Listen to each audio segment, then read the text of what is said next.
First of all, what we are teaching is different from spiritual practices and yoga. ये बात आप clear कर लीजिए, जो हम कुंभक सिखा रहे हैं वो योगा का पार्ट नहीं है, ना ही वो स्पिरिचुअल प्रैक्टिस का पार्ट है। ठीक है ना? जैसे आपने नाम लिया सुदर्शन क्रिया इज अ स्पिरिचुअल प्रैक्टिस। ठीक है ना?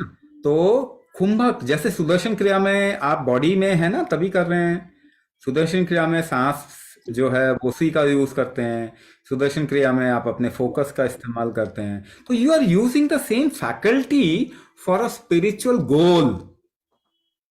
You are also using the same faculty for working in the world. सांसारिक काम के लिए भी तो आप यही इस्तेमाल कर रहे हैं।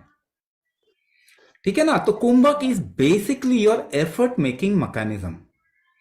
इसको आप अपने बॉडी की तरफ या अपने को एम्पावर करने के लिए भी यूज कर सकते हैं, इसको मुक्ति के लिए भी यूज कर सकते हैं।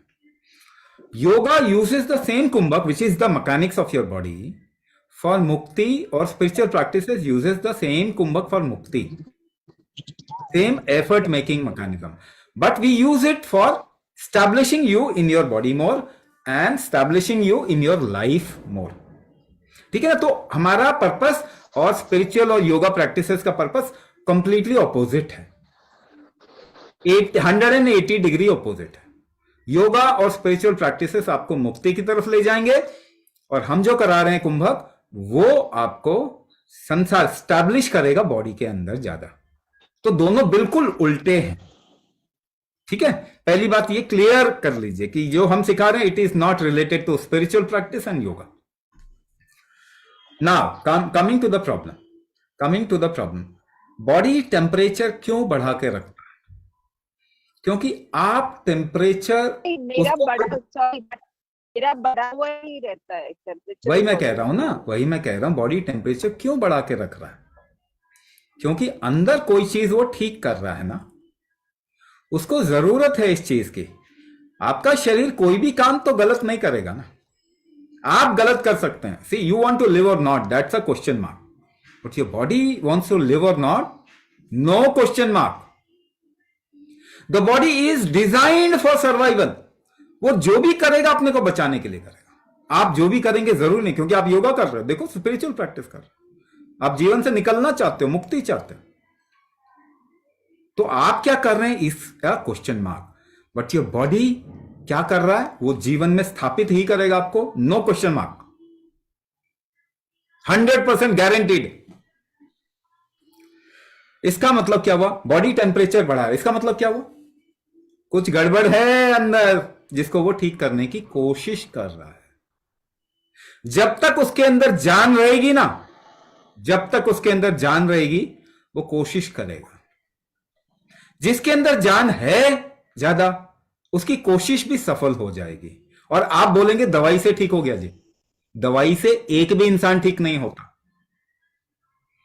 आपके शरीर में जब तक जान है, इसको ठीक करने की जो आपकी रिकवरी कैपेसिटी ज्यादा है, तब तक ही ठीक होगा। उसके बाद सारे डॉक्टर, सारे लोग हाथ डाल देंगे नीचे, कहेंगे जी कुछ नहीं हो सकता।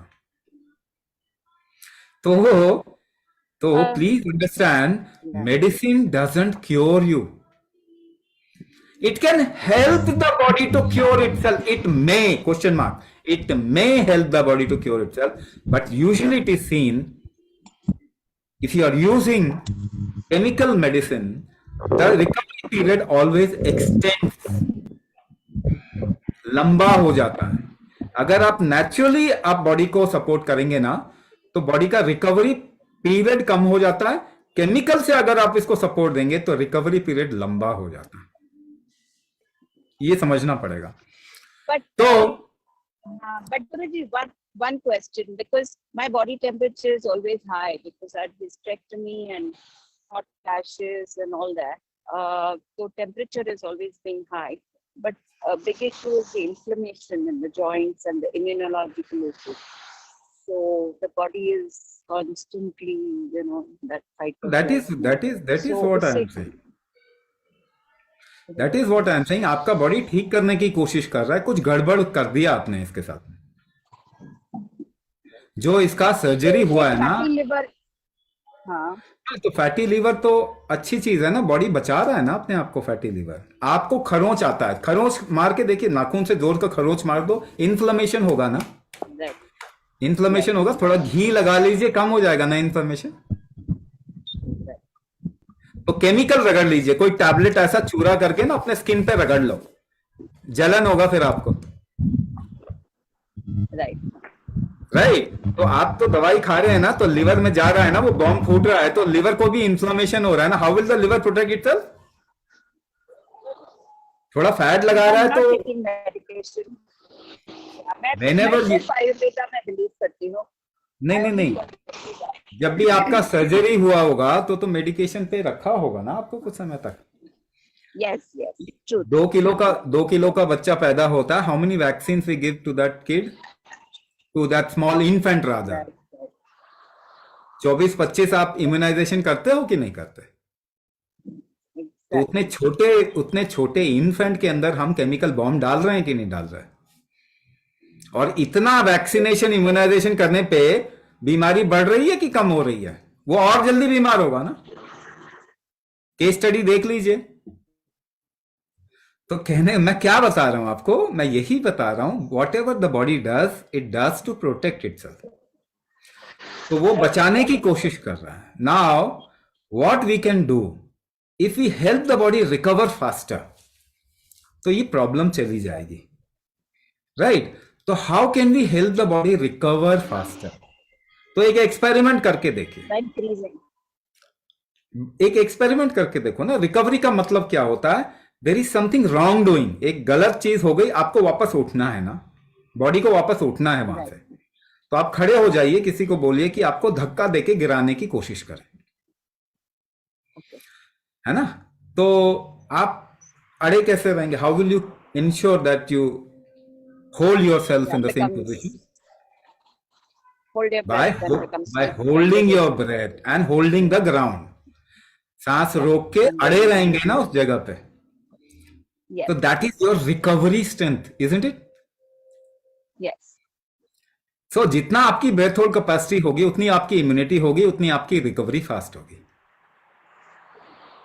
Got तो it. How will you help the body recover? By increasing the breath hold capacity in the right manner. So we will diagnose you कि आपका वीक पक्ष क्या है। इसीलिए that is why I say if you are suffering, if anybody is suffering from multiple issues, please put down your number, अपना number छोड़ें, और फिर कोई आपसे बात करके आपका डिटेल पूछेंगे सारा। Then it will be send to me, मुझे भेजा जाएगा, और फिर मैं आप सजेस्ट करूंगा कि आपको कौन से सही प्रोग्राम, आपके लिए सबसे सूटेबल प्रोग्राम कौन सा है। राइट? Thank you.